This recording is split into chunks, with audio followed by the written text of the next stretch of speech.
Hello, I'd like to introduce all of you to Magic Horse Gardens and to one of our star teachers. This is Valentino, and Valentino works with people of all ages, all sizes. He poses for wedding pictures, and he is a therapy horse as well, and does a lot of work in assisted learning. So I'd like to explain assisted learning to you and how it came about. It really started at my garden.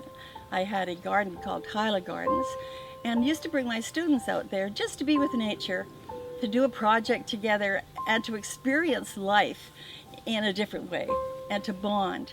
And that became an event that happened every year for the 15 years I was in that garden. And I was in a strange space of feeling a bit vulnerable one day in Moscow on a train going from Moscow to Leningrad. And I remembered a horse. It was a milkman's horse when I was 8 years old. And it was another time of feeling vulnerable. And that horse gave me unbelievable strength. And I decided at that moment that I was going to rescue horses. And so started a new voyage in my life. I did rescue horses and fell so in love with them and learned so much from them.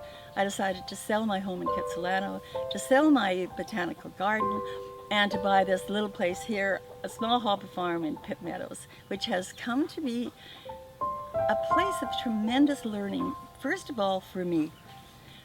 The first horse that I rescued was Lady Rhythm, a beautiful racehorse.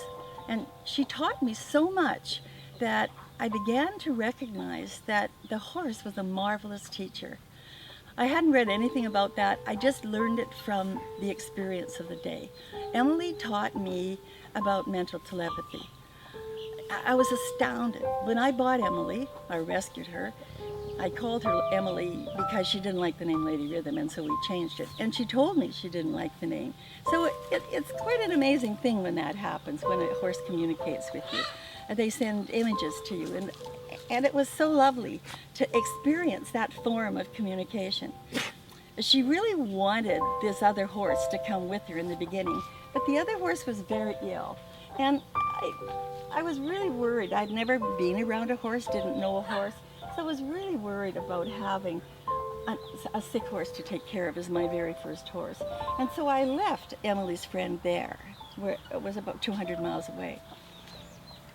About 6 months later, I had a second horse, Twilight, my wild Chickatee darling, whom I fell deeply in love with at sight and could think of nothing else but and had to have her. Well, they would never run away. All of my horses could leave at any time. There's no electricity, even though I put it up to pretend there was electricity to train him because he had been trained with electricity, and not to break into that field, which is too rich of grass. But the truth is, they can leave any time, and sometimes they do. Go down the road with me, and we just go for walks and come back. They don't run away. They love it here, and I love it with them. But this strange night, a police knocked at the door and said, "Your two horses were caught in the road, and we brought them back, but that's very dangerous." They were galloping full tilt down Highway number 5, and I thought, what? Not my horses, wrong. Yep, my horses. And it was not this big boy. I didn't have him yet. Oh, he's an itchy chop. Hey, itchy baby. Yeah.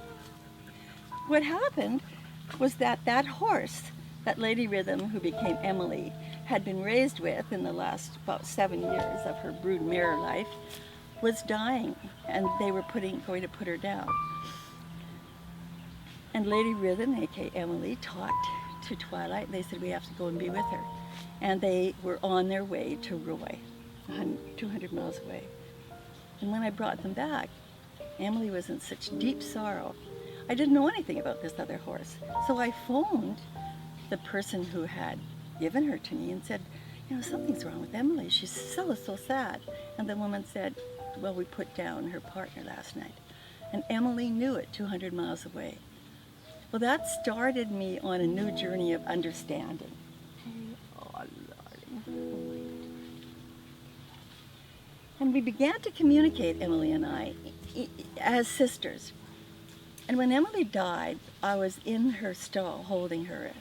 And it was as if her whole life passed before her, and she showed me pictures and images of it from when she was this fabulous racehorse in New Zealand till when she came to a different country and felt uncomfortable and strange, to when she was a broodmare, and then the horrors of racing, the horrors of losing her children, the sadness, the pain, and then coming here and finding 5 years of free life where all she had to do was to be a beautiful horse. And that's what she was. And she said, except for the day the llamas came and kind of scared her, it was the happiest time of her life. And then she gave a great sigh and died in my arms. So it was a time of learning for me like no other. It was so deep and emotional and true. So then I started to bring my students out here to teach them how to be teachers, to teach them how to communicate with the other. In order to do that, you must... Are you giving me kisses and little bites? Giving me little bites? Yeah. To do it, you have to be aware, you have to be present, you have to be mindful, and you have to be respectful. You have to know the other and what the other loves and doesn't love.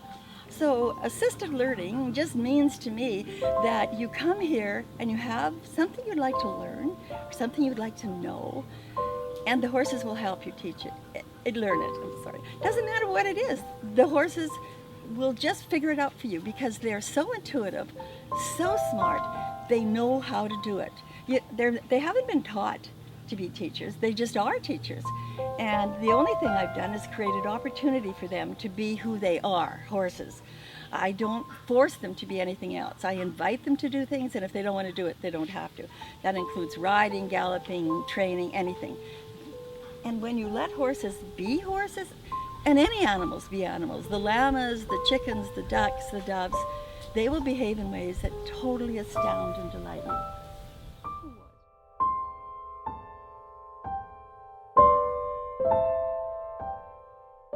We also have llamas that people work with, and llamas teach, what they teach is calmness. We have 3 children who are autistic, and they come and they have all of those mannerisms of autistic kids, and they will come to learn to control all of their tics and their mannerisms by just being with the llamas. And the llamas are so comfortable with people because they're so safe here that they will let you sit beside them, feed them, and they have a calming influence because they're so calm and curious, and also funny when they do their antics, so people laugh around them, enjoy them. So the one who is the best guardian of all has his back to us and his ears down. And he's chewing right now. That's Joshua. He is the leader of the pack, and he'll only let you work with him in assisted learning if he feels really strongly that you need to. And it's remarkable how he knows that. He'll walk away from most people, but we've had a few students come here who cannot work with difficult students. They just can't do it. And he has allowed them to work with him. Now this little guy, his name is Java, and he's very easy to work with because he's so curious and he's so sure of himself.